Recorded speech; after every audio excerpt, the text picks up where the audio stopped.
Welcome back to another episode of the J Youngblood Experience. This is going to be part 2, week 2 of college football. I do want to apologize for being so late on this one. It's been a busy week. I had an 8-hour drive the other day, and then obviously I had a full time of work. 8 hours of driving on Tuesday, and then obviously full day to work. Today, making money though, but I'm sorry for releasing this so late. Just been busy, man. But it's all good. So let's break down a few games. Since we're in Athens every week, I will break down Georgia's game and just talk about it a little bit. But there wasn't really much game to be said here. Georgia versus Tennessee Tech, the Golden Eagles. It was a blowout before it even started. First quarter, 14 points by Georgia. Second quarter, another 10. Third quarter, they put up 21 points. In the fourth quarter, they put the subs in. You get about 3 points there. 48-3, Georgia. Carson Beck, 18 of 25, 242 yards and 5 touchdowns. Jesus Christ. Trevor Etienne, his first game back, 5 carries, 78 yards. Then Arian Smith had 4 receptions for 73 yards, 1 TD. Jordan Potts of the Golden Eagles was 5 for 8, not bad, but only had 18 yards. Adam Little's their running back, had 6 carries, 45 yards, and DJ Lincoln's 1 reception, 12 yards. There's not much to say about this game besides the fact that Georgia did what Georgia needed to do. You can't slip up about teams like this, as we'll get into with Notre Dame, who slipped up against, who was it? Northern Illinois, yeah. Northern Illinois, they lost 2, and we'll get into that. Carson's looking like Carson's. What's crazy is that Georgia's offense is already dynamic, and then you get Trevor Etienne in there, and it's even better. Looking forward to them. It looks like they got Kentucky next at Kentucky. Big thing about these big teams is you cannot go in there thinking that you're going to win the game or it's going to be a blowout, obviously. I watched the game with Kentucky and South Carolina last weekend, and it does not look good for Kentucky. I can't say that. Their O-line is atrocious. What's their quarterback's name? He just transferred from Georgia. Whatever his name is. He obviously came from Georgia. He's a hell of an athlete, hell of a quarterback. He just doesn't have an O-line. South Carolina was giving him all the shit last game. All of it. So looking at this game, I see Georgia winning by probably 21 plus. I mean, it seems like Kentucky and Missouri always give Georgia a run for their money, but the Georgia team is way too stacked in and out. Brock Vandagriff, that was his name. This Georgia team delaying any, injuries looks like they're prime candidate for a national championship. It's just, can they put it together? You got Carson Beck, who's a veteran now. I believe he's a senior. You got Trevor Etienne, who's a dog at running back. And they have a lot of wide receivers that they keep popping up. They keep getting these good players, good wide receivers, these slot receivers that are just dogs. And what's his name? He's like 17 years old. Not Arian Smith, is it? Maybe. Let me look it up real quick. We have a player who's only 17 years old, and that dude's a dog too. Can't remember his name. But yeah, Georgia's prime for another championship. I think we all knew that with the defense coming in, secondary coming in, that offense coming in with Carson Beck. You can't say too many bad things about this football team. They're well coached, well primed. I mean, I can't really elaborate more than that until they play some bigger teams such as Texas, Alabama, Ole Miss. There's some big games coming up. Even the Missouri game, Missouri looks really good. But I think the biggest battle is going to be with Texas at Texas. That team with Quinn Ewers looks really good, and we'll get into that Michigan-Texas game as well. What we're getting into next is going to be the Colorado-Nebraska game. And I'm not going to lie, I would love to believe the hype on Colorado. It's just not there. And they have the athletes. That's not the issue. Travis Hunter in a blowout loss, or almost, it was for a while, because they put up 28 points within the first 2 quarters. I was watching this game. It's just Shedeur did not have enough time to throw the ball. They have the athletes. That's not the issue. And I'm a big Coach Prime fan. I really am. I love Coach Prime. But he doesn't have the O-line to keep Shedeur Sanders in the pocket, be able to throw the ball. He's very athletic, and that's awesome for him. That defense ate him up last game. Absolutely ate him up. I would love to see them win. I love Deion Sanders. I think what he did to go to Colorado and build that up, build that as a better team, put the money in the pockets of that organization is awesome, but you can't really do much with only athletes. You see that everywhere. Brock Vandagriff in Kentucky, for example. You got a hell of an athlete, hell of a damn, I believe he was a 5-star coming out of high school. Hell of a player, but you put him in Kentucky, he can't throw the ball because he doesn't have the time. So I think what they need to look into is really some rollout passes, sprint out passes, instead of having Shedeur sit in the pocket, so sprint out passes, something like that. Because Dylan Raiola didn't put up major stats. He didn't. He was 23 of 30, 185 yards, and 1 touchdown. The issue wasn't Shedeur Sanders or the athletes with Travis Hunter. That wasn't the issue. The issue is that they can't get the ball out of Shedeur's hands before he got hit. And we knew this was coming. I remember last year it was the same thing. They get up against these big teams, especially Nebraska. It's all corn-fed white dudes who just want to hit each other. You have to have an O-line, and they don't. It looks rough. Really, truly looks rough. And Dylan Raiola had all the time in the world, throw the ball if he needed to. What they did with that offense playing Colorado is they took their time with Dylan. Had some sprint out passes, had some small passes. He made a couple long passes as well. But you have to be able to run the ball and throw in the pocket, and they're just not able to do that right now. But, I mean, Shedeur still put up good numbers, 23 of 38, 244 yards, 1 touchdown, and 1 interception. He had better numbers than Dylan Raiola. Just up front, they weren't there. They were not there up front. They couldn't take care of Shedeur. Travis Hunter, he's a dog. I mean, if they're basing it solely off stats and production, Travis Hunter should win the Heisman. But as usual, they'll give it to a quarterback, which is cool. But I think NFL and college alike should have a separate award for quarterbacks that is just as prestigious as the Heisman, and then focus on the other players. Because every year, besides Devontae Smith, there's always quarterbacks: Baker Mayfield, Kyler Murray, Tim Tebow, Cam Newton. The list goes on. It's all quarterbacks. And that's kind of lame to me. But, I mean, I get it. They're the focal point of the team. And they take care of the ball. They get the ball every snap, whether they're handing it off or throwing the ball. But, I mean, there are some bright sides for Colorado. I mean, like I said, Shedeur Sanders, even though he had an off game, 244 yards, 1 touchdown, 1 interception. It's not bad. Dylan Raiola didn't really put up he was consistent, and 23 of 30 is not bad. 185 yards.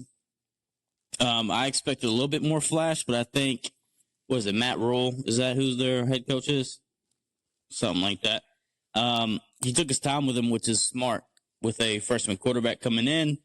Mr. trying to be like Patrick Mahomes, but Travis Hunter, 10 receptions, 110 yards. You can't really ask much more of him, especially playing both sides. Total yards kind of was lopsided. You had 330 by Nebraska. You had Colorado at 260. Passing yards, 244. Nebraska held them only 16 rushing yards. Only 16. You can't win a football game like that. Yards per play is kind of about the same, 4.2 versus 5.1. But Nebraska had 150 yards rushing. I mean, you're not going to win a football game, trying to put, especially with Shador not being able to throw the ball.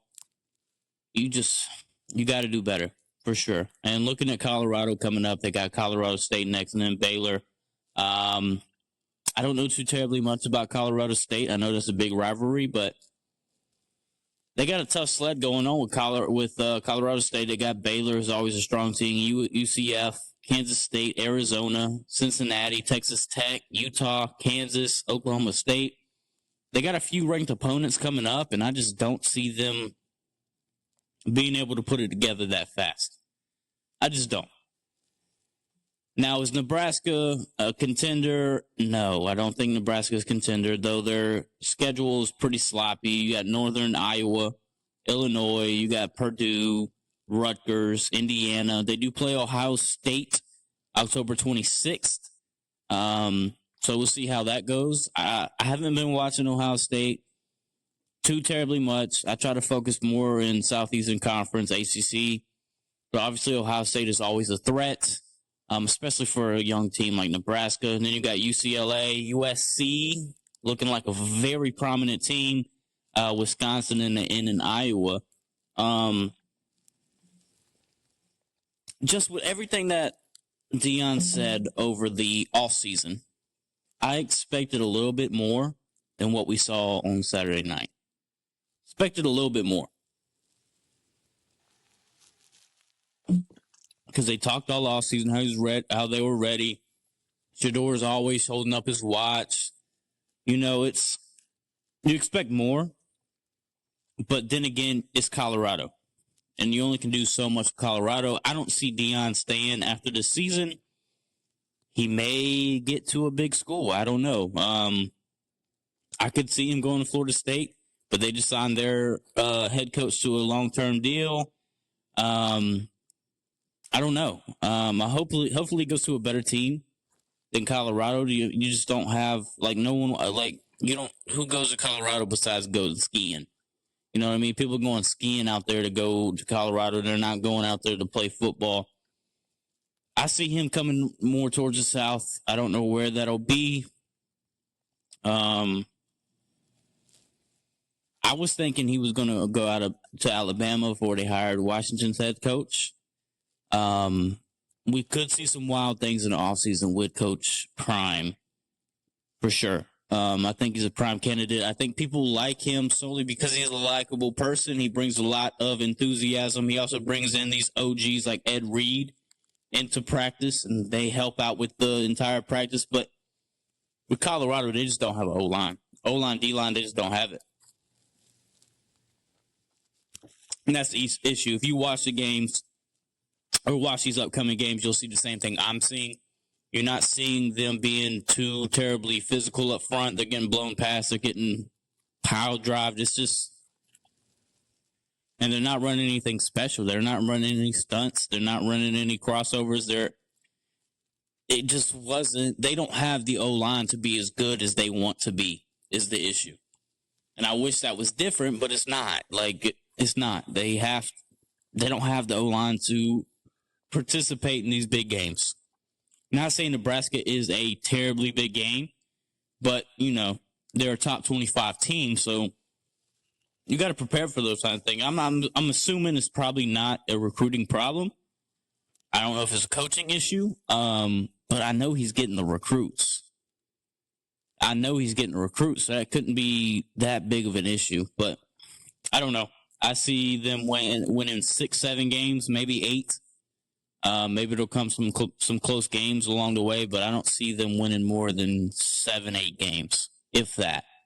I don't see them winning that many games, really, truly.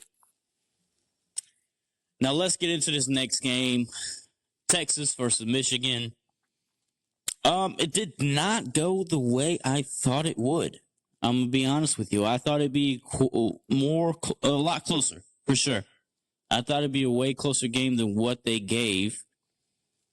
It was 31-12. Quinn Ewers balled out, 24 of 36 passing, 250 yards passing, and then 3 TDs. made them look like a school that didn't belong in the Power Five. It was just not even close. You got Davis Warren going 22 of 33, 200 yards, 1 TD, but 2 interceptions. Wasn't even close. It was 24-3 going in the half, and then it went up to 31-6 going into the fourth quarter. And then obviously trash time. They scored. I think they probably tried to go for 2. No. It was 2 field goals. Ended up being 31-12. All the Ohio State fans are probably loving that, seeing Michigan lose. This will be the first time Ohio State actually beats Michigan in the past, 4 years? So congrats to all you Ohio State fans. You got them on a down year. Didn't have too many yards rushing, though. Quinn Ewers definitely took care of the ball. They gave him the ball a lot. Throwing the ball almost 40 times in a collegiate game that's a lot. Only 55 rushing yards, only 1 carry for Ryan Wingo. Then Gunnar Helm had 7 receptions, 98 yards, 1 touchdown. Let's look at team stats here. Let's see how many total yards they put together. Almost 400 total yards for Texas, 284 for Michigan. Had about 143 yards rushing for Texas, 246 for passing yards for Texas. Only 80 rushing yards by Michigan, 204 passing yards by Michigan. It just wasn't even close. You can tell that Jim Harbaugh is no longer there. You can tell that Michigan is no longer a threat to anybody in the FBS. Or the NCAA, that matter, not when it comes to winning a championship. They're not there. I don't know. I guess as soon as they lost Jim Harbaugh, they'll win all the recruits as well. And they'll win a lot of players, but it wasn't even close. Quinn Ewers balled. And they gave the ball to a lot of different running backs. 4 different running backs with over 30 yards rushing. Ryan Wingo had 1 rush for 55 yards. And their wide receivers balled out too. You had 98 yards passing or receiving, 51, 41, 37. Getting the ball around, man.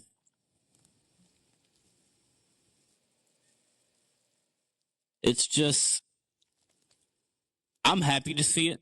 Michigan not being good because all their fans are obnoxious and stupid. But, you want to see games like this to be competitive.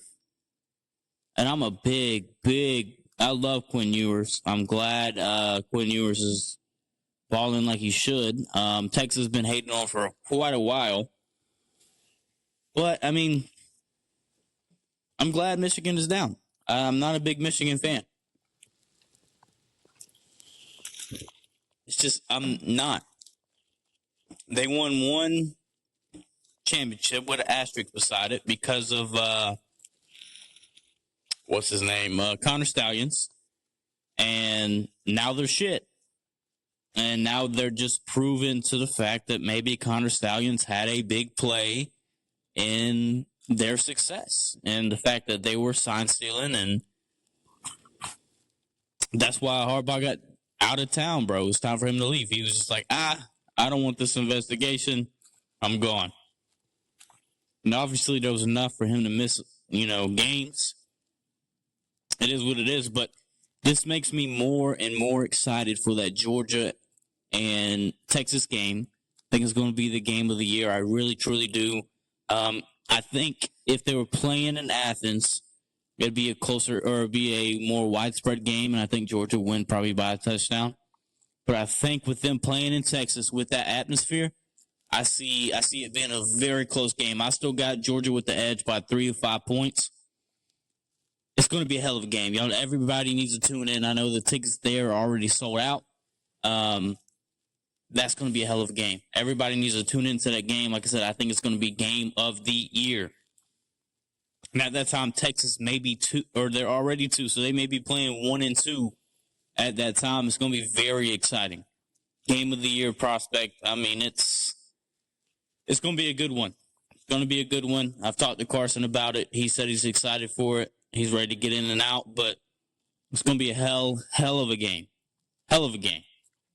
Now getting into the most dramatic game of week 2 is going to be the Northern Illinois versus Notre Dame.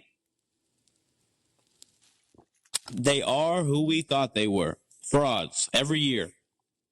Every year, Notre Dame comes in. I think they had a whole special about them. I think they had a whole documentary or some bullshit.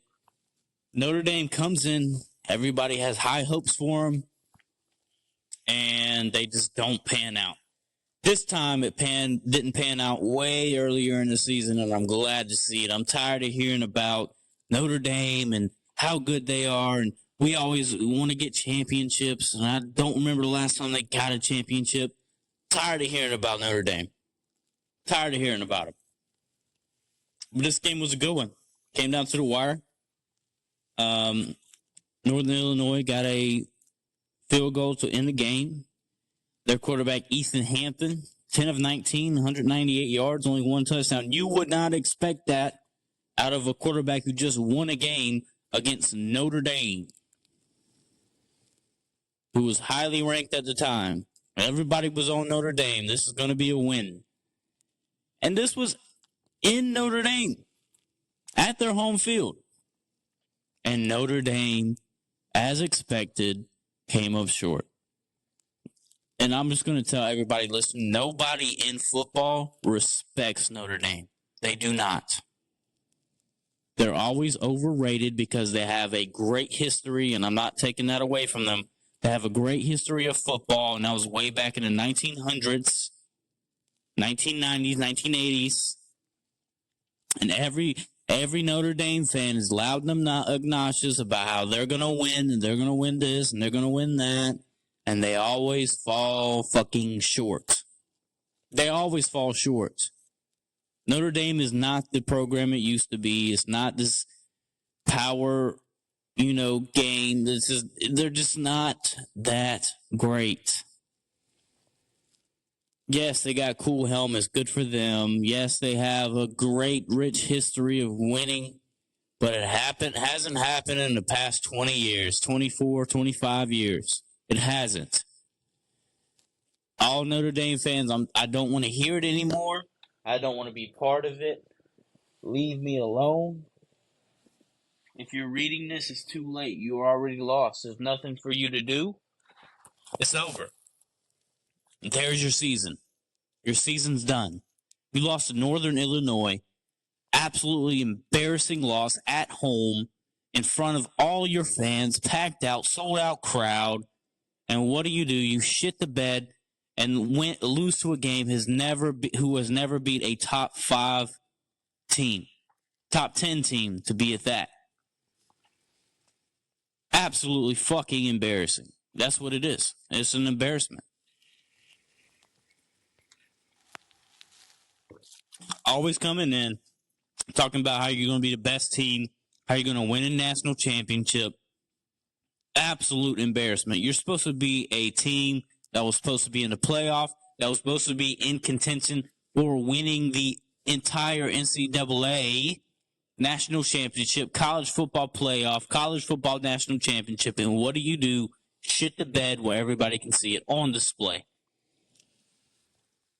Absolute shit performance.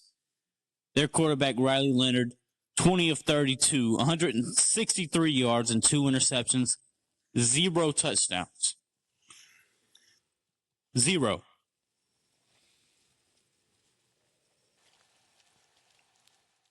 Jeremiah Love of Notre Dame had 11 carries, 79 yards, and 1 touchdown. And Tario Brown of Northern Illinois had 99 yards and 22 carries. Also Ontario Brown, 2 receptions, 126 yards, and a touchdown. Notre Dame's best wide receiver had 5 receptions for 45 yards. What are we doing? Is this a team that was supposed to be up there with Georgia, Texas, Ohio State, Oregon? Shit performance. Absolute shit performance. Terrible. I'm tired of hearing about how good the damn Notre Dame Fighting Irish, or whatever the fuck y'all's name is, about how good they are going into the preseason, going into season. You barely win your last game, and then you come out here and play Northern Illinois and lose that terribly. That terribly. Snoop, chill out. Chill out. Anyways, lose that terribly to that type of team. Hush. Be right back. What? Fuck out of here.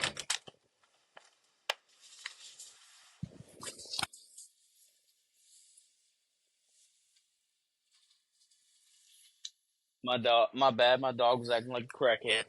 Anyways, come into the preseason saying how great you are, and then you lose to Northern Illinois. An absolute shit fest. Absolute shit fest.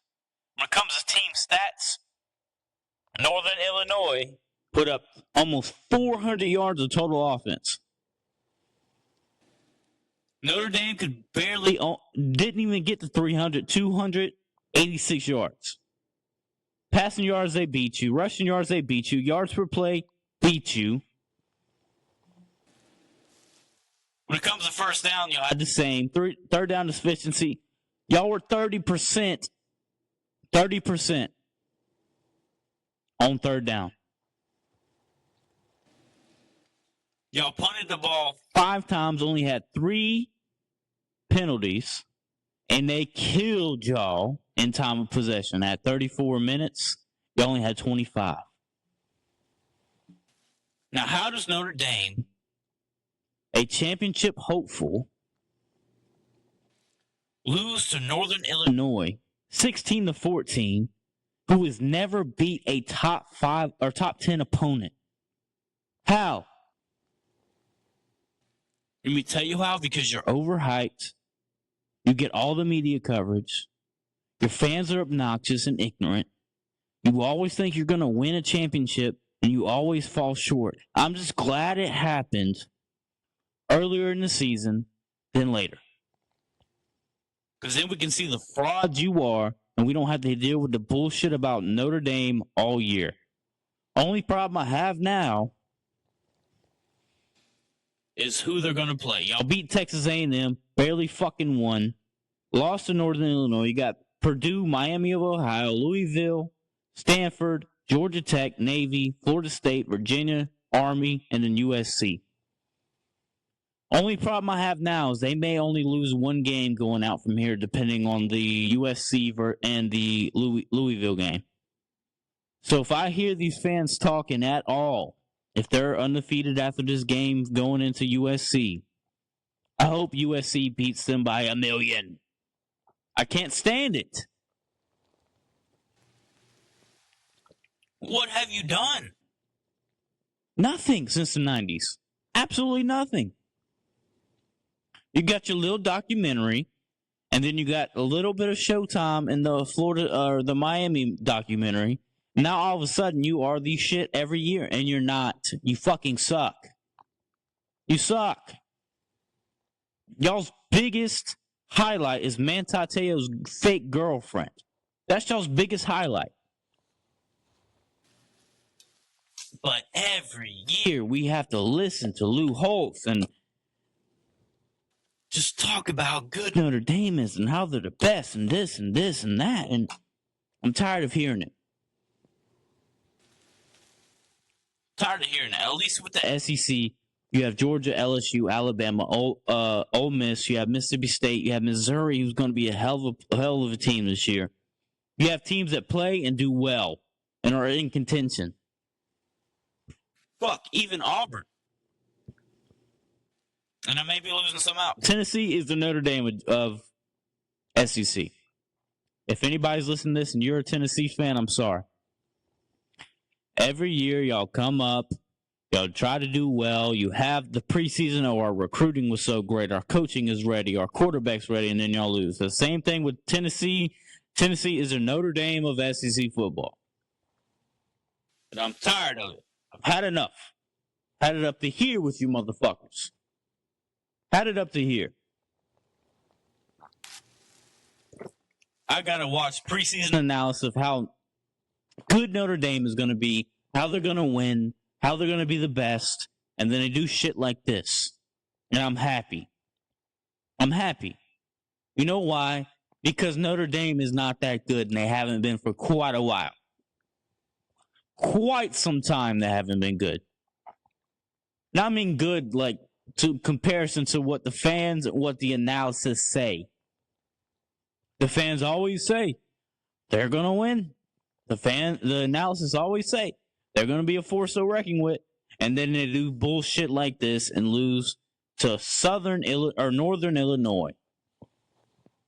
Blasphemous, bullshit, trash, embarrassing, disgraceful, the utmost disgust, especially with them beating Texas A&M. They were coming off that win. Oh, we beat an SEC school, and then what happened? Texas A&M, even with Jimbo Fisher, weren't that great. They haven't been really that good since Johnny Manziel, Myles Garrett, and Mike Evans. Since the Kevin Sumlin era. They weren't that good. And then coming off of that Jimbo era, y'all beat Texas A&M, and all of a sudden y'all are a fucking powerhouse? Absolute bullshit. Absolute trash. And I have the utmost disdain and disgrace against Notre Dame. And I'll put my pinky up as I'm drinking my beer on that one because I put my pinky up on these hoes. I'm tired of this shit, man. Tired of it. That's my takeaway from the game. It's absolutely disgraceful. Playing at home against a team like that, you have to win. You have to win. It's Northern fucking Illinois. Let me say that one more time. Especially for the people in the back. It's Northern fucking Illinois. You fucking degenerates. Can't believe they're always in the top 10. But now we're going to get into a topic that I can appreciate, I can love, I can be happy. My Cowboys. I know I talk about college football, and that's fine, but when my Cowboys win, it's always a good sight. Dak Prescott and Zeke Elliott are back together. Couldn't be more happy. First play of the game, what does Zeke do? He hurdles somebody. It did get taken back because of a holding penalty. But damn, did they look good together. It gave me I was reminiscing of 2016. Reminiscing of 2016. I was so happy. Dak was 19 of 32, 180 yards, and 1 touchdown. Very feeble game by him. They didn't open up the playbook too terribly much, but saw flashes on the offense. Zeke had 10 carries, 40 yards, and 1 touchdown.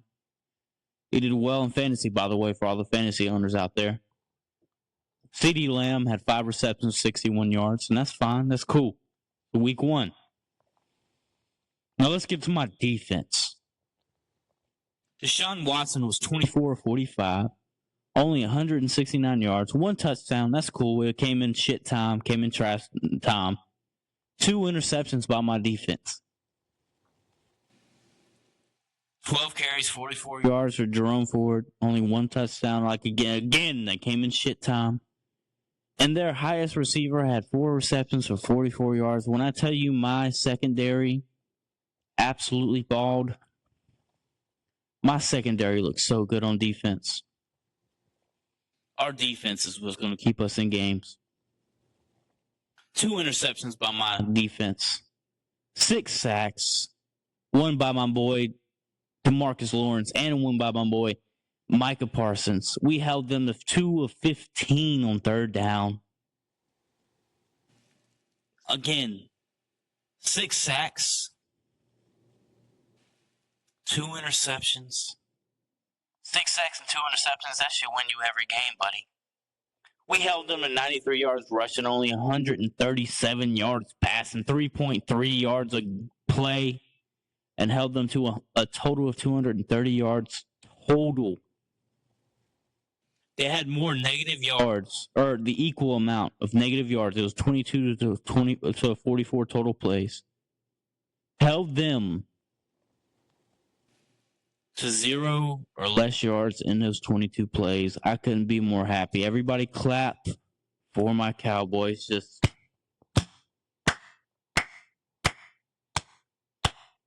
a slow clap. My boys look good. But it's week 1. So I'm not getting too high on myself. Not getting too high. Next week we play the Saints. Now the Saints did look good, but they also played the Panthers. Panthers have neither a defense nor an offense. Bryce Young can't get the ball out of his hands, and the defense can't keep the offense or can't keep themselves off the field. So I like that game. I think it's going to be 32-17. We win that game, playing in Jerry World. Then we play the Ravens next. And that's going to be a trip for us. It's going to be a trip. The reason being is Lamar Jackson is a baller. He's good. He really is. So I think it's going to be a toss-up. I don't know who's going to win that game. But then we go to New York, play the shitty Giants, knock them off, play the shitty Steelers in Pittsburgh, knock them off. We play a good team in the Detroit Lions. But I think we win that game. I think we lose to the 49ers. Their defense and offense is so good. Their offense didn't look too terribly great their last game. And the Packers, when they played the Packers. And unfortunately, we do have to go to San Fran for that one. For all my Falcons fans, we are going to eat you up, spit you out, eat you again, and then shit you out. We are going to fuck the Falcons up. Then we play the Eagles at home. After looking at them, they don't look too great. They don't look too good. Offense nor defense look great. First 2 possessions, Jalen Hurts, interception and then fumble. They don't look too great. Then we play the Texans in Jerry World. It's going to be a hell of a game. C.J. Stroud and Michael Parsons are friends. I know they talk shit to each other. I think we win that game. We beat the Commanders, beat the Giants again, beat the Bengals, beat the Panthers, beat the Buccaneers, lose 1 to the Eagles, and then beat the Washington shit Commanders. I'm looking good at my team. Looking good, feeling good. You got to remember, the Cleveland Browns were favored to win by 6 points in that game. 33-17. Is all I got to say. Devontae Turpin on special teams took one back for 60 yards. Special teams, offense, and defense look good. I'm excited to get Dalvin Cook in there. I like Rico Dowdle too, but I think Dalvin Cook is going to be a better asset to us, especially with having Zeke, who's a little bit older in his career. But my Cowboys look good. Dak looked good. The play calling by Mike McCarthy against this particular team was good. Going against the number 1 defense ranked last year and coming up with a win, coming up with a W, no turnovers. It looks good. It looks promising. But I'm not delusional. I'm not stupid. I remember last year and I remember the previous years of my boys. So I'm not saying anything just yet. I know y'all are always looking for Cowboys fans to say, we them boys and we going to win it again and we going to win, we going to win, we going to win. But this game did look good. Even Eagles fans can't say that we look bad in this game. Already started off well, putting up 33 points. By the way, my offense is the highest scoring offense since 2020. The highest scoring. Problem is when we get into the playoffs, and I don't know what the issue is. We always shit the bed. Last season, playing the Green Bay Packers to the offense, and then season before that, it was that weird fucking play where they had Zeke blocking and being the center. Then you have the Aaron Rodgers years in Green Bay when he made that immaculate throw, or Dez when he caught the ball. But My Cowboys look good. I'm excited for the year. And I'm excited to see Dak and Zeke back together with CeeDee Lamb. Our defense with D-Tank and Micah Parsons with Trayvon Diggs and Donovan Wilson in the secondary look very good, very promising. Very promising. Then our linebacker combo of Kendricks and Overshown look good as well. We have a lot of dogs on the defense, and I think our defense is going to be our best part of the year. And I wouldn't be surprised if, we're ranked top 5, but we're already ranked top 5 now, but top 3 in defense this year. Our defense looks really good, and I'm looking forward to it. I really am. The Cowboys look good. Whether you want to say it or not, the Cowboys look good. And a lot of my boys out there, Theo Thurman, who's a Falcons fan, listen, y'all shit the bed. To the Steelers? Shit the bed. Y'all keep playing like I'm playing. Falcons, by the way. You're not going to win the NFC South. It's not going to happen. It's just not going to happen. But Cowboys looking good. My LSU Tigers are looking good after that loss against USC. I'm very, very optimistic about the year coming up. And there are some exciting games, man. There that Alabama Ole Miss game, the Georgia Texas game, the Georgia Alabama game. There's a lot of exciting things to look forward to in college football as well as the NFL. And I hope we get a chance, and I hope we, do well in the playoffs. But it's early in the season, so we'll see what happens for sure. For sure. But as always, is go Cowboys, go Tigers. And I'm looking forward to the season, without a doubt. And I appreciate y'all listening today. Hopefully I piss a few people off, especially Notre Dame fans, Falcons fans. Y'all suck. Y'all absolutely fucking suck. Y'all are terrible. Only good thing y'all have going on in Georgia right now is Georgia Bulldogs. That's it. But yeah, shout out to all the people that have been listening. Shout out to all my fans. I just started a Facebook page. I think we have over 100 followers now. So y'all, if y'all haven't already, go and follow that. Follow me on YouTube, the J Youngblood Experience, TikTok, the JYE, Instagram, Facebook, Twitter, Spotify, Apple Podcasts, wherever you listen to podcasts, that's where I'm at. I appreciate all the support, man. The views, the plays. It's insane, man. Whenever I started this, I had like 5 followers who were listening through the first 10 episodes. I'm on episode 51 now, and we're doing so great. Sponsorships are coming in. Big guests are coming in. It's beautiful to see. I really just started this because I have a lot on my mind, and I talk a lot.